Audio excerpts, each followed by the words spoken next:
estava viajando para entrar na terra prometida.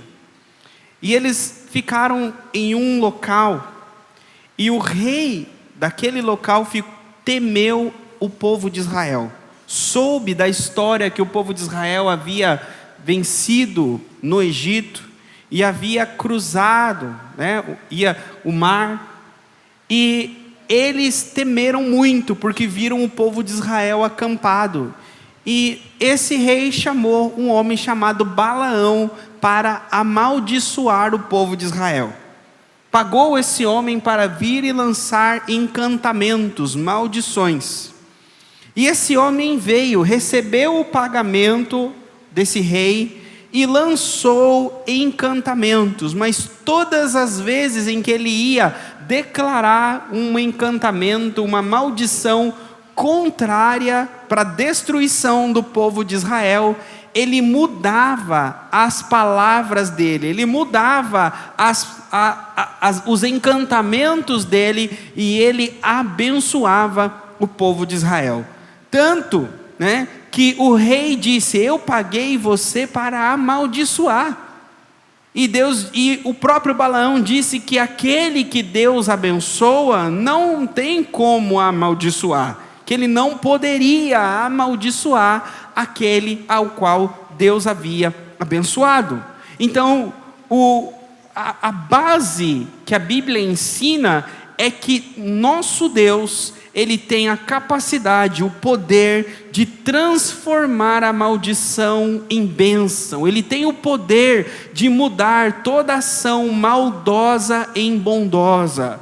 É como quando os irmãos de José planejaram, intentaram e executaram o mal contra José, mas Deus transformou o mal em bem.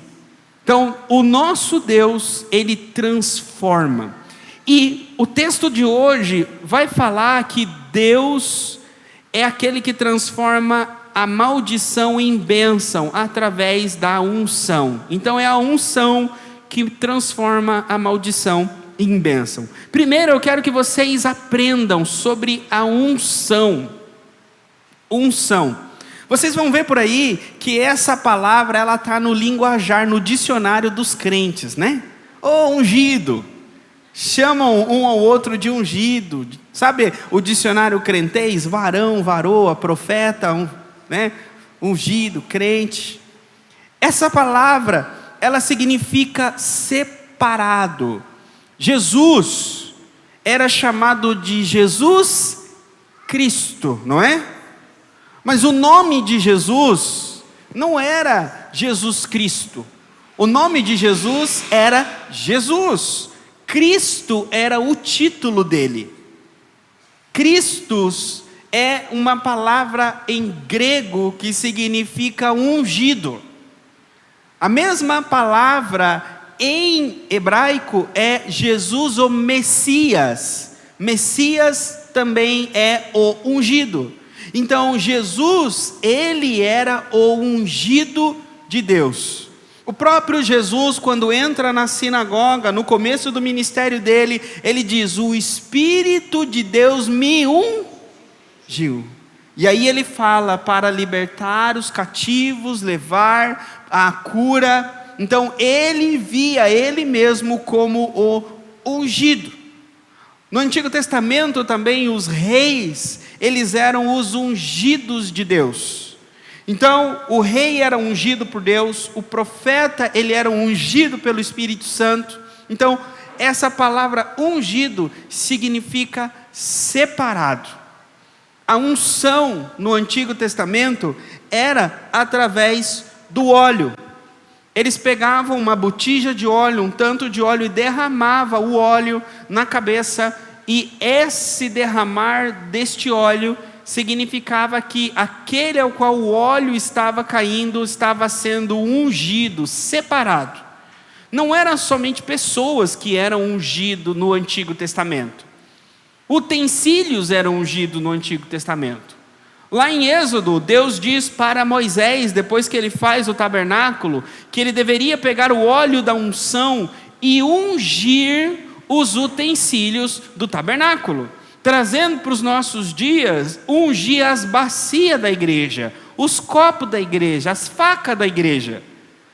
Na época de Moisés, então, esses utensílios, eles eram ungidos. E Deus disse, a partir do momento da unção, esses utensílios agora não são mais comuns, não são mais ordinários, mas são extraordinários, não são mais comuns, mas são sobrenaturais, no sentido agora que esses utensílios estão separados somente para ser usado para as coisas santas. Irmãos, às vezes aqui na nossa igreja já aconteceu isso, às vezes acontece, em outras igrejas acontece. Uma pessoa chega assim, pastor, posso usar a mesa da igreja para fazer uma festa lá na minha casa? Pega, querido. Pastor, posso pegar uma faca? Algumas coisas alguns irmãos falam, não está sumindo algumas coisas, estão cortando nas igrejas. Aqui na nossa igreja a gente não tem esse problema, pelo menos se tiver eu não sei. Mas se fosse na época de Moisés, nenhum israelita podia chegar para Moisés e falar assim, empresta aquela bacia do tabernáculo para mim. Jamais que Moisés ia emprestar, porque no momento que aquela pessoa colocasse a mão naquela bacia, ela podia ser fulminada. Porque aquela bacia era de Deus e só podia tocar naquela bacia um sacerdote. Nos nossos dias, por que é diferente, pastor? Porque todos vocês são sacerdotes. A Bíblia diz que todo aquele que está em Cristo é nação santa, sacerdócio real. Então hoje não tem. Agora, claro que a igreja jamais deve emprestar as suas coisas para o mundano. Emprestar as mesas da igreja para o mundano, tomar cerveja e fazer festa, não dá muito certo. Emprestar o violão da igreja para cantar pagode e fazer as coisas para o mundo, não dá muito certo. Então as coisas do Senhor, elas devem ser usadas para a glória de Deus. De Deus. Até pensem nisso. Então, a sua casa, pastor, mas aonde o senhor quer chegar com isso? Agora eu pego vocês na curva. Vocês chegam para mim e falam assim, pastor, ora pela chave do meu carro, consagra a minha casa. Sabe o que você está falando? Você está falando assim, pastor, unge para que a minha casa seja de Deus. Unge para que o meu carro seja de Deus. Você está dizendo que só vai usar a sua casa para as coisas de Deus, ou seja, que a sua casa será uma morada para a glória de Deus, que o seu carro vai ser usado para promover o nome e a glória de Deus, que você está santificando a tua casa, está santificando o teu carro, sabe, aquele emprego que você pede para Deus santificar a sua vida. Então, é muito sério ungir as coisas. As pessoas hoje, elas querem ir ungindo as coisas como superstição. Elas acham que se o pastor vai lá... hoje não precisa nem o pastor, né? As pessoas compram no Mercado Livre o óleo e saem esparramando na casa. Passa o óleo lá na televisão, passa o óleo na porta, passa o óleo na cozinha, passa o óleo... Aí fala assim, se ela vê que não dá muito certo, ela fala, não, o negócio é o pastor, vou chamar o pastor. Aí o pastor chega lá, pastor, o senhor não trouxe um olhinho, não tem um olhinho daquele? Quer sair ungindo as coisas. Não funciona assim, queridos. A unção hoje não está no óleo. O óleo é simplesmente uma representação da unção. A Bíblia fala em Tiago que deve ser ungido com óleo para a cura. E é os presbíteros, os pastores que impõem as mãos, e é a oração da cura, não fala lá o óleo da cura. Tem gente que hoje comprando o óleo da cura. Tem gente comprando toalhinha da cura. Não é o óleo, não é a toalhinha. É a fé.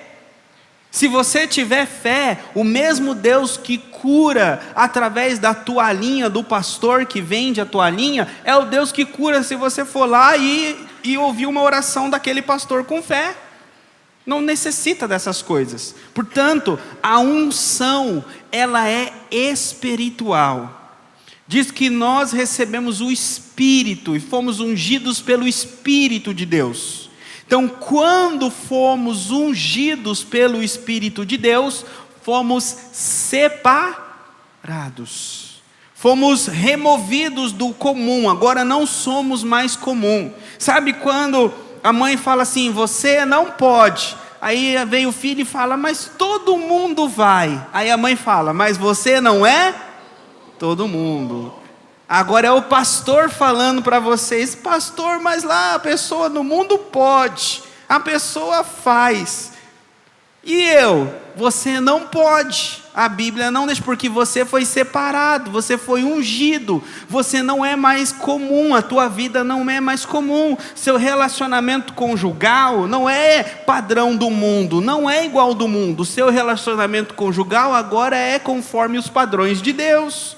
O seu relacionamento com clientes agora é conforme a palavra de Deus, não é conforme o mundo. O mundo tem 2 pesos e 2 medidas, com Deus é diferente, porque agora nós fomos separados.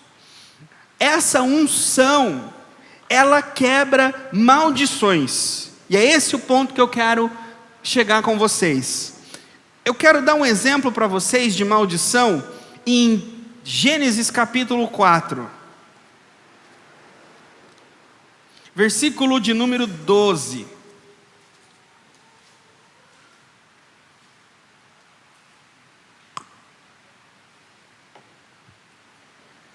Quem achou diz amém.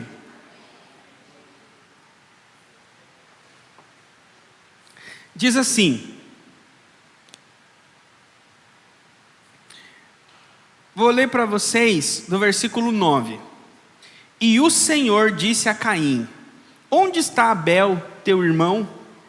E ele disse, eu não sei, sou eu o guardador do meu irmão? E ele disse, o que tu fizeste? A voz do sangue do teu irmão está clamando a mim desde a terra, e agora tu és amaldiçoado desde a terra, que abriu a boca para receber o sangue do teu irmão. Quando tu cultivares a terra, ela não dará mais a sua força. Fugitivo e errante serás na terra. Esse texto está dizendo que Deus amaldiçoou Caim. Se vocês voltarem, deixa eu ver se eu acho aqui. Se vocês voltarem para Gênesis capítulo 3,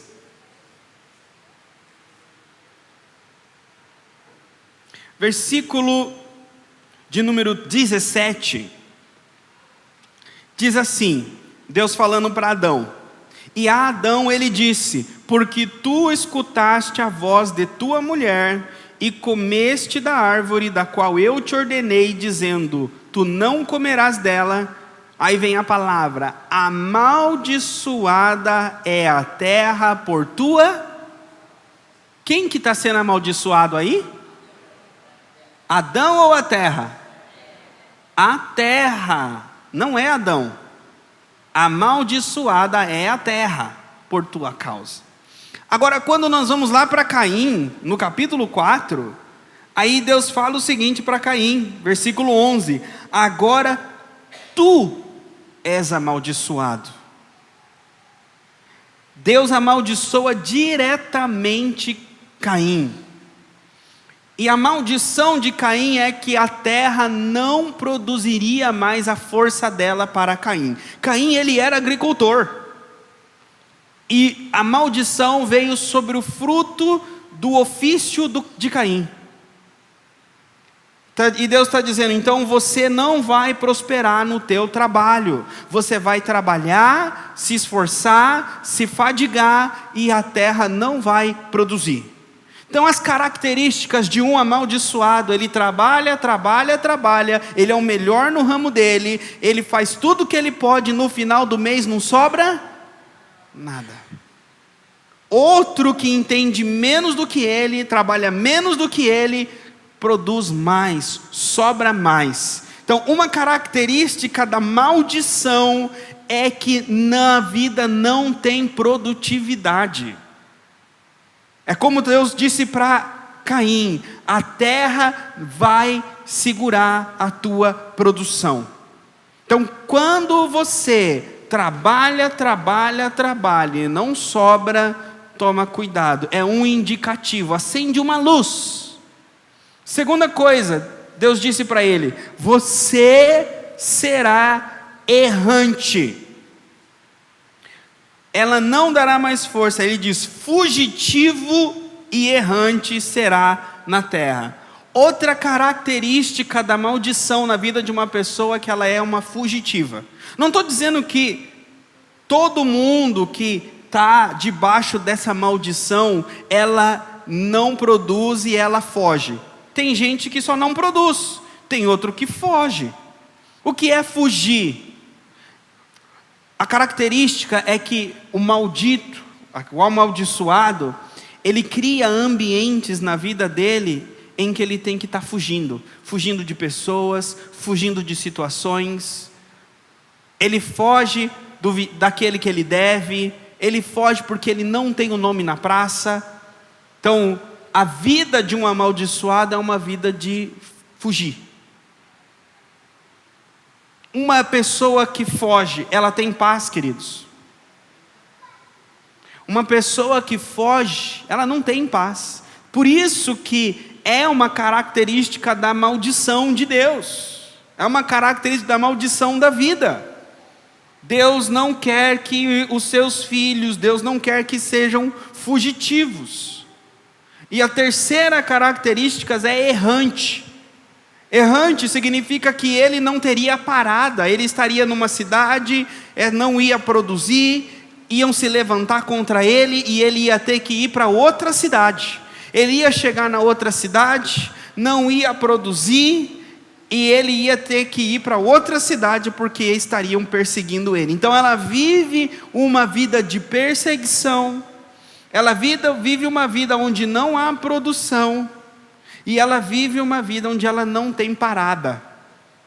A pessoa uma hora está no emprego, outra hora está no outro emprego, outra hora está no outro emprego, outra hora está no outro emprego, está numa cidade, outra hora está em outra cidade, outra hora está em outra cidade, outra hora está em outra cidade. Foge de uma situação aqui, foge de outra situação ali, de outra situação ali, e ela está sempre reclamando que não tem dinheiro. Está sempre reclamando que alguma coisa está faltando, que nunca dá certo, que tudo quebra, que tudo dá errado. Por que será? Provavelmente ela está passando o que Caim estava passando. Ela está marcada para maldição. E aonde ela foi, a marca que Deus colocou nela vai com ela. Aí, pastor, existe isso, pastor? Quem está em Cristo não é uma nova criatura? Quem está em Cristo carrega a marca de maldição? Caim e Abel eram filhos de Deus, sim ou não? Deus não veio falar com Abel, com Caim? Significa então que Caim e Abel tinham acesso à presença de Deus, não tinha?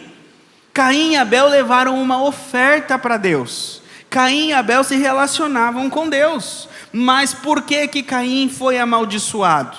Caim não nasceu amaldiçoado. A maldição de Caim foi uma consequência dos atos dele. O ato de Caim foi que ele ouviu a voz da ganância e ele matou o irmão dele. Então, quem são aqueles que são amaldiçoados hoje? Aqueles que ouvem vozes de ganância, de cobiça e destroem a própria vida com as suas próprias atitudes.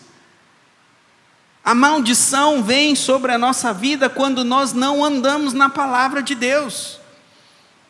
A Bíblia diz que a maldição sem causa não existe. Mas se nós não andarmos na lei de Deus, existe uma palavrinha que vocês conhecem muito bem chamada brecha. Nós damos brecha, nós damos jurisdição para o inimigo tocar na nossa vida. O que Deus falou para o povo de Israel? Havia o quê? O caminho da bênção e o caminho da... Se vocês obedecerem os meus estatutos, vocês serão abençoados, sim ou não? E se eles desobedecessem os estatutos de Deus, eles seriam o quê? Agora, a pergunta é: vocês acham porque nós estamos em Cristo, nós podemos desobedecer os estatutos de Deus e não vai acontecer nada? O que aconteceu com Pedro quando ele negou Jesus 3 vezes? A Bíblia diz que ele chorou amargamente e sentiu um vazio dentro dele. Judas se enforcou. Ananias e Safira foram mortos pelo Espírito Santo. Então, ainda no Novo Testamento, se nós vivermos desobedecendo os mandamentos de Deus, o inimigo, ele tem jurisdição para nos atacar, jurisdição para tocar na nossa vida. E aí vocês veem que a vida às vezes parece que não dá certo as coisas. Parece que a gente vive preocupado com um boleto, preocupado com uma coisa, preocupado com a outra. A vida perde a paz. Você acorda estressado, dorme estressado, vive uma gritaria. Por quê? Por que tanta exaltação dentro de você? Por que tanta preocupação? Por que tanta gritaria? Por que tanta ira? Porque não tem paz. Se não tem paz, é porque o Espírito de Deus não está trazendo paz para dentro de você. Ele está deixando que o inimigo, o opositor, o perturbador te perturbe. É isso que o inimigo faz. O inimigo nos perturba. E por que o inimigo nos perturba? Para tirar a nossa paz.